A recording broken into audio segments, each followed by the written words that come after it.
Assalamualaikum warahmatullahi wabarakatuh. Kita akan membahas tentang aksibilitas dan layanan arsip digital, yang mana di era digital saat ini kan arsip tidak hanya berbentuk kertas atau dokumen atau bentuk fisik yang disimpan di rak lemari biasanya, tapi arsip ini kan banyak terjadi peralihan ke bentuk digital yang dapat diakses melalui komputer, server maupun cloud. Jadi ini yang menyebabkan banyak keuntungan, terutama pada dalam hal kecepatan akses dan kemudahan untuk penyebaran informasi, serta untuk efisiensi ruangan dan biaya. Tapi harus kita perhatikan juga ada dua aspek yang sangat penting untuk diperhatikan, yaitu apa? Ada aksibilitas arsip dan layanan arsip digital.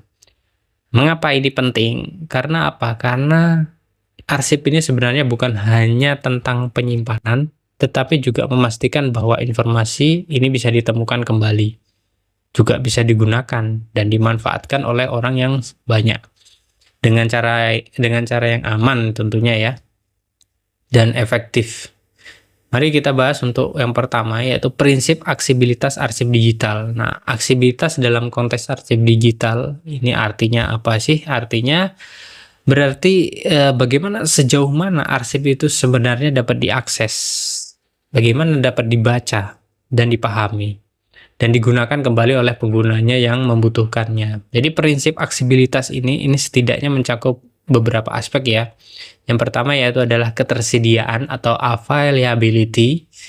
Yang kedua adalah kemudahan akses atau usability. Yang ketiga adalah hak akses atau authorization.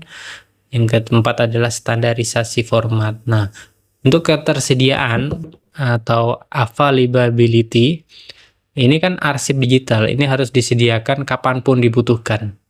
Yang artinya sistem penyimpanan arsip ini harus stabil ya, dapat diakses 24 jam. Jadi seperti menurutnya pendapat Lutfi, dia mengatakan bahwa ketersediaan arsip itu adalah syarat utama agar arsip digital ini menjadi diam atau menjadi koleksi diam, tetapi benar-benar berfungsi sebagai sebagai informasi. Lalu kemudahan akses atau usability, yang mana arsip digital ini harus mudah ditemukan, yang mana ini misalnya begini, dengan adanya fitur pencarian ya, misalnya yang berbasis metadata atau klasifikasi yang jelas dan antar muka yang ramah pengguna. Mahasiswa atau peneliti ini kan contohnya aja. Ini jadi tidak repot untuk membuka ribuan file. Cukup dengan memasukkan kata kunci sudah ketemu. Itu kemudahan akses. Lalu hak aksesnya. Nah, tidak semua orang itu boleh mengakses semua arsip. Jadi ada arsip yang bersifat terbuka atau publik. Ada pula arsip yang bersifat rahasia. Nah, seperti apa yang ditegaskan oleh arsip ini tidak hanya harus dilestarikan, tetapi harus diatur siapa yang berhak mengaksesnya. Lalu standarisasi format ya, yang mana arsip digital ini sebaiknya disimpan dalam format standar ya, yang bisa dibuka dengan berbagai perangkat aplikasi. Seperti apa? Misalnya contohnya adalah PDF, itu kan semua bisa mengaksesnya ya, bisa membukanya untuk jangka panjang ini. Jadi buka format ini bukan harus dibuka di software tertentu, bukan, tapi bisa dibuka di mana saja. Lalu kita bahas tentang mekanisme layanan arsip digital yang berbasis pengguna, yang mana selain soal aksibilitas tadi, layanan arsip ini kan digital ini harus berorientasi pada pengguna atau user center. Nah, layanan ini kan bisa dianalogikan seperti ini, layanan perpustakaan digital misalnya seperti itu. Ini apa sih tujuannya? Agar memusatkan atau pengguna ini bisa memperoleh informasi dengan cepat. Juga kan langsung enak ya, nyaman ya, dan sesuai dengan kebutuhannya. Nah, beberapa ada mekanismenya seperti portal atau sistem informasi arsip, yang mana di sini layanan arsip digital ini kan biasanya berbentuk portal online ya, yang bisa diakses melalui web. Biasanya kita buka ANRI atau Arsip Nasional Republik Indonesia. Ini kan sudah menyediakan SIKN atau Sistem Informasi Kearsipan Internasional. dan JIKN ini, Jaringan Informasi Kearsipan Nasional, yang mana melalui portal itu pengguna itu bisa mencari arsip dari berbagai lembaga negara. Terus ada mekanismenya lagi, pencarian berbasis metadata, yang mana di sini metadata ini adalah informasi tentang arsip. Seperti apa, kita ketik judulnya atau tanggalnya atau pembuatnya siapa, atau jenis dokumennya apa, dan sebagainya. Maka dengan metadata ini, pengguna ini bisa mencari arsip secara cepat ya, tanpa nggak harus membuka satu persatu file gitu, nggak kelamaan. Di misalnya ketika mencari peraturan menteri tahun 2010, langsung ketik aja di situ. Jadi sistemnya itu langsung menampilkan hal tersebut. Terus ada layanan permintaan arsip, yang mana jika arsip ini tidak bisa diakses secara langsung karena misalnya ada alasan kerahasiaan misalnya, atau keterbatasan hak akses misalnya. Jadi pengguna ini bisa mengajukan permintaan dulu. Di layanan ini bisa dilakukan ya melalui form online serta diverifikasi arsipnya. Jadi dapat diberikan dalam bentuk digital, copy arsipnya itu tadi. Jadi khusus on. Terus pengalaman pengguna atau user experience, yang mana layanan arsip digital ini juga harus diperhatikan. Apa kenyamanannya pengguna ini harus diperhatikan. Untuk antarmuka yang sederhana atau navigasi yang jelas, serta adanya panduan ya untuk penggunaan. Ini kan sebenarnya akan meningkatkan kepuasan itu tadi. Seperti pendapatnya Conway 2010, yang mana dia mengatakan bahwa layanan arsip digital yang baik itu adalah layanan yang menghubungkan pengguna dengan informasi tanpa ada penghalang, tetapi tetap menjaga prinsip keamanan dan kearsipan arsip atau keaslian arsip. Lalu kita contohkan aja, ada studi kasus ya pelayanan arsip digital di instansi publik, yaitu Arsip Nasional Republik Indonesia atau ANRI, yang mana ini sudah mengembangkan JIKN atau Jaringan Informasi Kearsipan Nasional. Jadi sistem itu dia memungkinkan apa? Untuk masyarakat luas ini untuk mengakses arsip nasional yang bersifat publik. Jadi masyarakat tidak ada yang misalnya yang nggak tahu tentang arsip kearsipan nasional, jadi bisa diakses. Jadi masyarakat tuh bisa menemukan dokumen sejarah misalnya, atau arsip perundang-undangan dan foto-foto yang bersejarah gitu ya. Jadi JIKN ini adalah contoh bagaimana sebuah instansi publik ini menyediakan layanan arsip digital untuk yang berbasis pengguna. Jadi pengguna tidak perlu datang langsung ke kantor ANRI, jadi cukup mengakses melalui internet. Lalu contohnya lagi Perpustakaan Nasional atau Perpusnas ya, bisa Anda download ya. Perpusnas ini juga menyediakan e-source ya.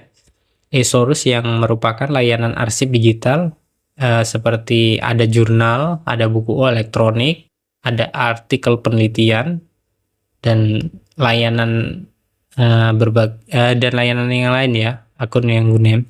Nah, misalnya kita setelah mendaftar, kita bisa mengakses akses koleksi digital sebanyak itu bisa kita akses. Nah, di sini kan kita terlihat bagaimana aksesibilitas itu dijamin tersedia ada di 24 jam secara online, dan layanan itu diarahkan untuk memudahkan pengguna.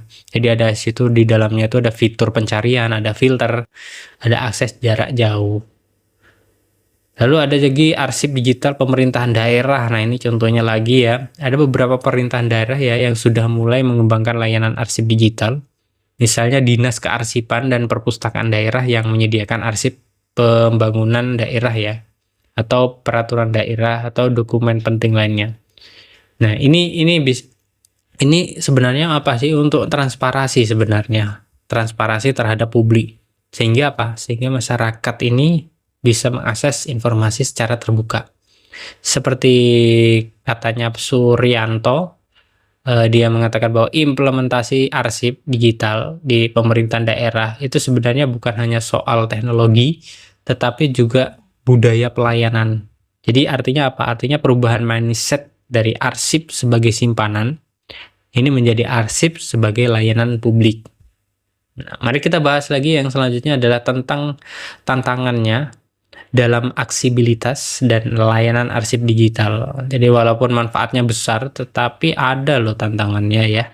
Yang pertama yaitu adalah bagaimana itu terjadi kesenjangan teknologi. Mana tidak semua masyarakat ini memiliki akses internet yang stabil, ingat ya. Jadi akibatnya ini meskipun arsip ini digital ini sudah masih bagus misalnya, tapi belum tentu itu bisa diakses untuk semua kalangan. Lalu tantangannya lagi ada keamanan dan privasi, yang mana arsip digital tuh rawan diretas atau disalahgunakan. Nah, karena itu memang layanan arsip ini sebenarnya harus dilengkapi dengan sistem keamanan atau encripts atau autentikasi yang digandakan ya, autentikasi yang digandakan, dan manajemen hak akses juga. Lalu kita juga menggunakan tantangannya juga adalah kesadaran pengguna, yang mana banyak masyarakat ya sebenarnya yang belum tahu, belum bisa memanfaatkan layanan arsip digital ya. Jadi perlu ada edukasi dan sosialisasi agar layanan ini benar-benar bisa digunakan. Nah, lalu ada kualitas metadata. Jadi kualitas metadata ini tantangannya. Jadi tanpa metadata yang baik, jadi arsip digital ini akan sulit dicari. Nah, inilah sebabnya pengelola arsip ini sebenarnya harus cermat dalam membuat deskripsi arsip ini. Jadi intinya apa sih dari pembahasan semua itu? Jadi intinya dari pembahasan semua ini, jadi aksesibilitas dan layanan arsip digital ini adalah dua aspek ya, yang tidak bisa dipisahkan. Jadi arsip digital ini tidak hanya disimpan, tetapi juga harus bisa diakses dengan mudah, aman, dan sesuai dengan kebutuhan pengguna. Jadi prinsip aksesibilitas ini meliputi apa sih? Ketersediaan, kemudahan, hak akses, dan standarisasi format. Ya, sedangkan layanan arsip digital ini kan berbasis pengguna, yang menekankan portal arsip, metadata, dan layanan permintaan arsip, serta pengalaman pengguna.